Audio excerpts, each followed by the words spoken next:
Now, let us do that example.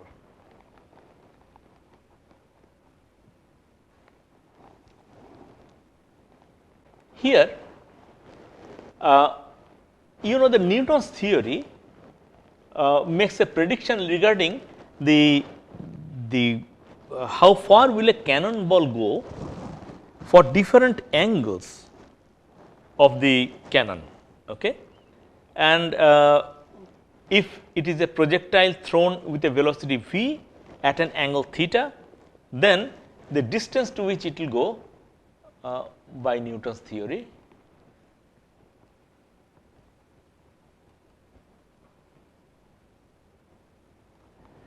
the distance that it will go, say d, is equal to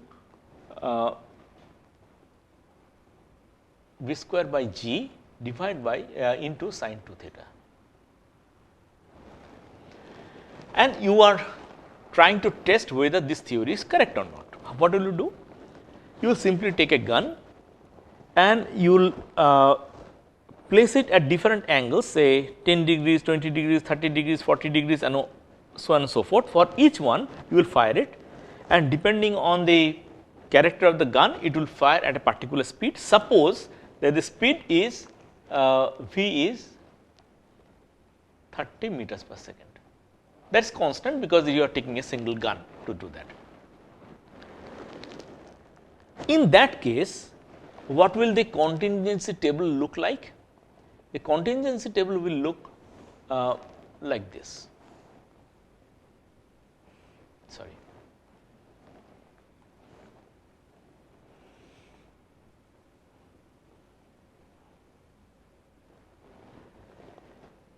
First, the angle, and then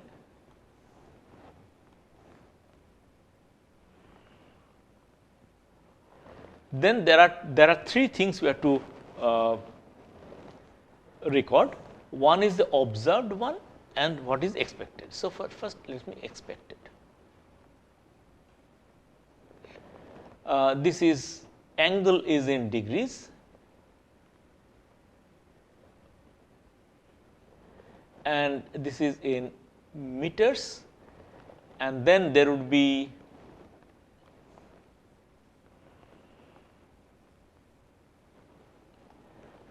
observed, and then there will be two things. You have to write the mean and you have to write the standard error of the mean. And then I draw a line and then we write the results. Obviously, here there would be 10, 20, 30, 40, 50, 60, 70. Suppose you have taken readings for this. There is no point pointing at vertically at 90 degrees. So, suppose you have taken this many readings. And the expected values can be calculated because V is this, G value you know, theta values are this. So, you can easily calculate, and these are the expected values. 31.38, 58.97, 79.45, 90.35. You know that at 45 degree it will go to the maximum distance, and 40 and 50 are equally distant from there. So, therefore, this must be equal 30.35, 90.35, and then 79.45, and this is 58.97. The mean, whatever you observed, the mean comes out to be, suppose the means are the observed one 32.2 and the 1.92, this is 56.1, this is 2.2, 0.06, this is 77.3, this is 2.11, this is 88.1, this is 1.77 standard error, this is 91.2, 2.03,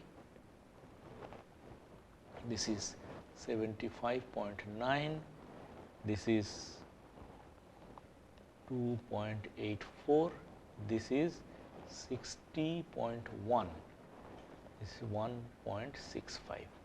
Okay. So, you see that the results actually differed from what you expected. It was not exactly the same, but then our test should tell us whether we can expect those differences out of random errors that can happen.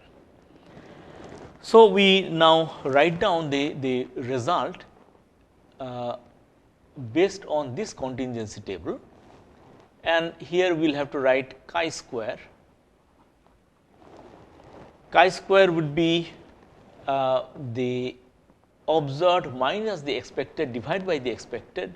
So, it is 32.2 minus 31.38 square by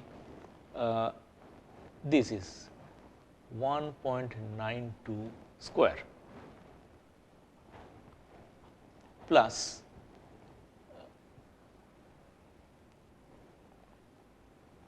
the second one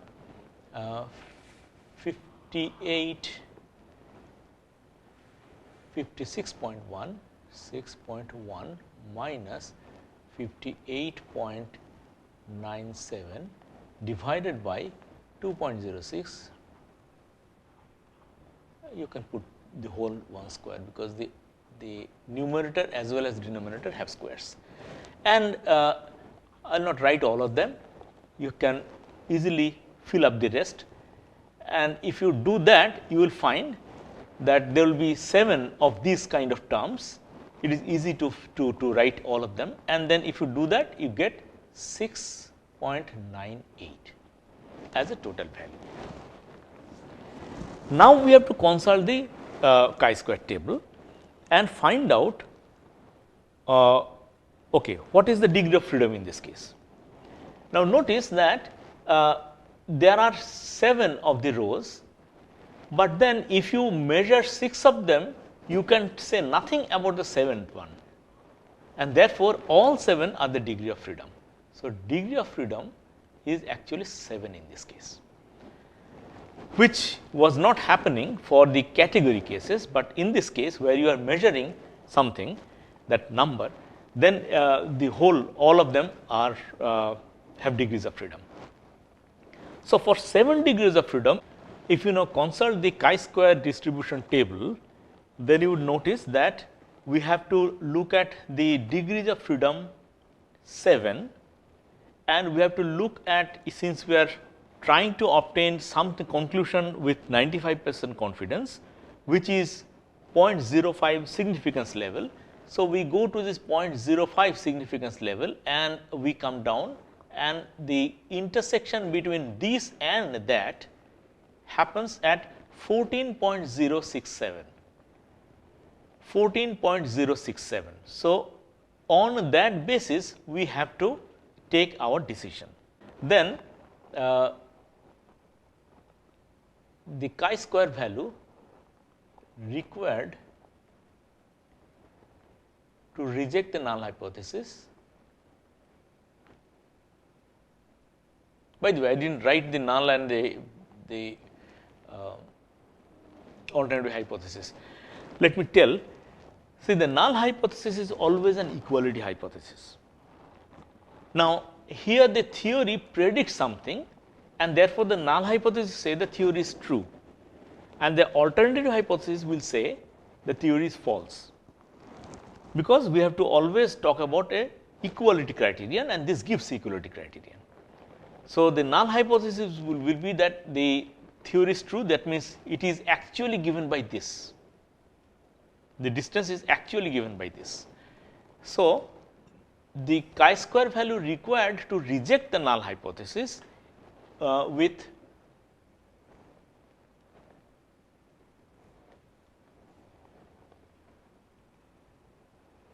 significance level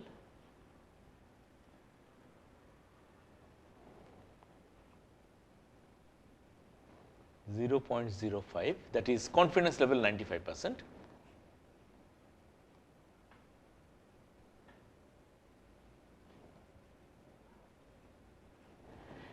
That is from the chi-square table, that turns out to be 14.067,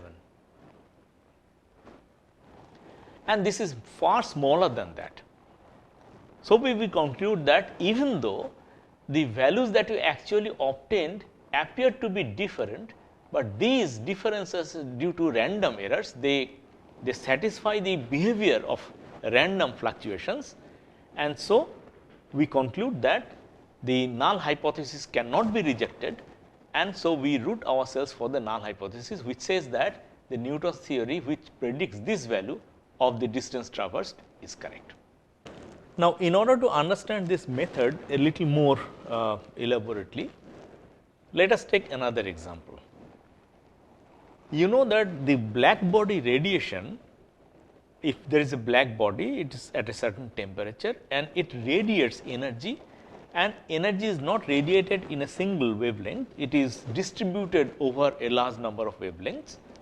And in the 19th century, towards the end of the 19th century, this distribution of intensity at different energy levels was measured, and for a long time there was no proper explanation, and finally Planck postulated that light is emitted in packets of energy, and by assuming that he derived an expression for a curve, and the curve looks something like this. And suppose after that somebody, some scientist wants to check whether the curve is correct or not, the theory is correct or not, and for that purpose he or she again redoes the experiment, and therefore there is a hot body at a certain temperature, and then she measures the intensity of radiation coming at different wavelengths. At a certain wavelength it is this much, again that measurement is done again and again, that means at least 25 times, so that she gets a mean, she gets a standard error of the mean. So, gets a value with a error bar. Again at a different value of the wavelength, she gets a mean with an error bar, and so on and so forth. She gets data that are distributed like this. And again in this case, it is clear that the points, the data points, the means are not really on the graph. Then would you say that the experiment does not satisfy the theory? That is what we need to check.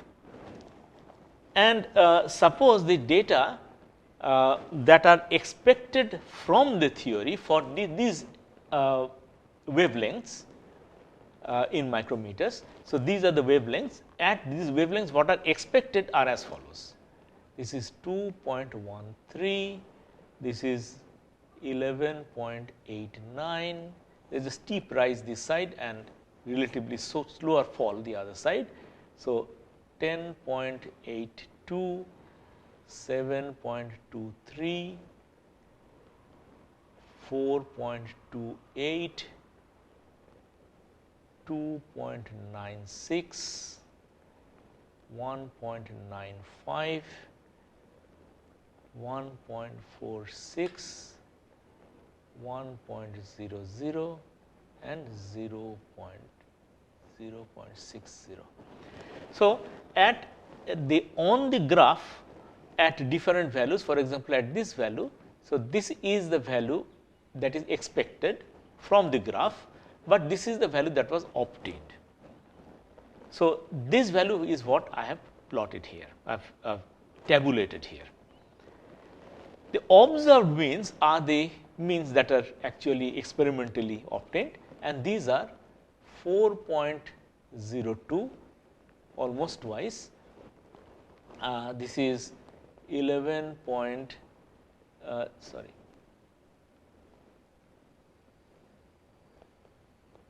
10.13, 12.02, 6.17, 3.67, 4.27, 1.35, 1.99, 1.09 and 1.05. So, you see in some cases there is significant difference between what is expected and what is actually observed. And the standard errors that she obtained are as follows: 1.21, 2.13, 1.91, 0.91, 0.82, 0.69, 0.72, 0.29, 0.27 and 0.45. So, these are the results that are obtained. And now, we have the task of checking whether these differences that she got can come from some random distributed error, and if that is so, we can say that these errors are random errors and not this kind of a kind of systematic error which might happen if the theory is wrong. So, again in this case, in order to test the theory, we will have to write the chi-square value. So, let me push it up a bit. So, here the chi-square will be again the same way, 4.02 minus 2.13 divided by 1.21 here whole square plus the next one 10.13 minus 11.89. It does not really matter whether you write this one first or this one first, because you ultimately are squaring it. This is 2.13 square. I mean, you could have put a whole square also, plus, and all these you have to write down. How many terms will be there? 1, 2, 3, 4, 5, 6, 7, 8, 9, 10. There will be 10 such additive terms, and if you write down all of them, finally you will get that comes to be equal to 14.177. Now, you now have to consult the chi-square table with this value with the degree of freedom. The degree of freedom will be in this case 1, 2, 3, 4, 5, 6, 7, 8, 9, 10, and by knowing 9 of them you do not know anything about the 10th one, therefore, all 10 have degree of freedom. So, k is equal to 10, degree of freedom is 10, and for that we will have to check from the chi-square table whether it satisfies the whether the null hypothesis can be rejected. Again, the null hypothesis in this case will be the null hypothesis, the theory is true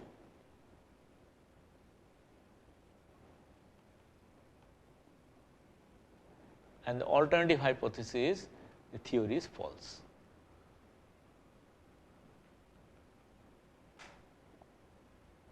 And you have started by believing the null hypothesis, because that is how you built up these expected intensities, right. That comes from the assumption of the null hypothesis, and that is what we are ultimately testing, whether that is true or not. Let us now look at the chi-square table as I have shown here, and the chi-square distribution would normally be like this for relatively larger values of the degree of freedom, and the chi-square value for which here for example 0.05 is the degree of significance, the level of significance, and that is related to 95% confidence level. So, we will have to look at this, and the value of chi-square for which the area to the right of this point is 0.05 of the whole area, that is tabulated here. So, in this particular case we have the degree of freedom as 10. So, it is here, and we come to the right and to the column of 0.05 degree of significance, and we find that 18.307 is the required value of chi-square to reject the null hypothesis. So, if the chi-square value is beyond that, if this is 18.307 and the chi-square value in an experiment is beyond that, we have sufficient reason to reject the null hypothesis. But if it is in this side, that is smaller than the required chi-square value, critical chi-square value required for rejection of the hypothesis, that means that the deviation between the expected value and the observed value, these are due to random errors. The differences follow the characteristic properties of a random variable. Random variable that is distributed as a normal distribution with mean 0 and standard deviation 1, it more or less satisfies the character. Such a value of chi-square is, if it is very unexpected, then we would say that we have sufficient reason to reject the null hypothesis, but in this case we got 18.307, and so let us write it here. In this case we have the, let me write it here, the chi-square value required to reject the null hypothesis